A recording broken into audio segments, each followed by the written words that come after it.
We've all been or heard about this situation. I know when I was coaching hockey, I was definitely guilty of it, of just yelling out focus, or you gotta focus to players.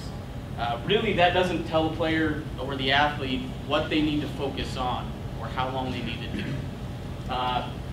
And so there's really three elements of attention. The first element is what we are all thinking about. When we hear focus, it's what immediately comes to my mind, and that's the ability to be able to concentrate on something while removing all those distractions that are around. The second aspect is being able to sustain attention. So attention doesn't come into your head and you're focused on something and then immediately go away.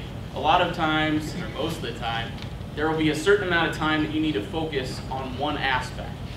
And then the third area that I want you to see here is being able to shift attention. So again, like I was saying, a lot of times you're going to have to sustain your attention on something, and sustain that focus for a certain amount of time.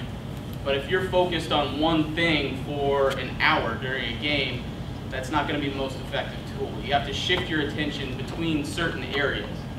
And really there's four broad areas where you can place that focus. The first, right up here in the upper left-hand corner for y'all, is really assessing the situation. So right here you see a quarterback behind the center.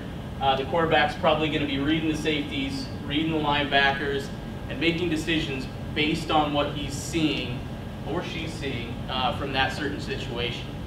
The second aspect is the strategy aspect. So if you're thinking about basketball and you see the opposing team lined up in a zone on the defensive side of the ball, you're probably going to have some certain plays that you're going to have to search for as a point guard, as a forward, that you will need to use when a team's lined up in a zone. The third aspect is the very typical focus aspect. You're focusing really hard. You're putting all your intention on a small spot, on a small object. If this softball player wasn't focusing extremely on that ball, she's probably not going to hit it. If she's thinking about what the pitcher's doing, or if she's thinking about strategy or about assessing the field, she's probably not going to hit the ball. And the final aspect is really moving more towards a narrowed focus on what's going on inside your body. For example, this golfer, and correct me if I'm wrong for any expert golfers out there, but the first thing that golfer is probably doing is making sure his feet are set.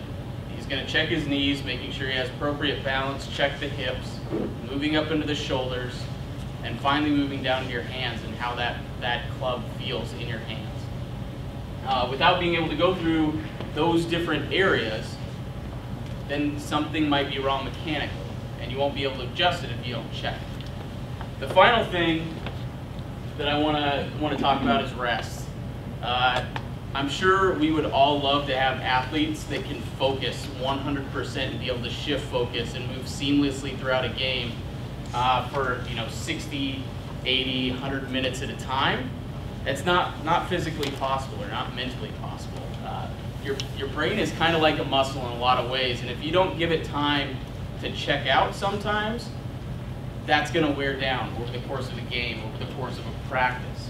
So as coaches, it's really important to be intentional, to be deliberate, and be clear where your player has to focus, where your athlete has to focus, how long they need to attend to that certain area, and then also where they can shift and where they need to shift.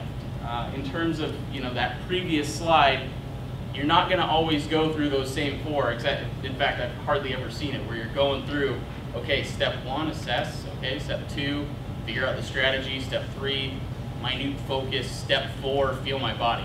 That hardly ever happens. So as coaches, it's important to be deliberate and clear with your athletes and letting them know which stage they need to be in at which time.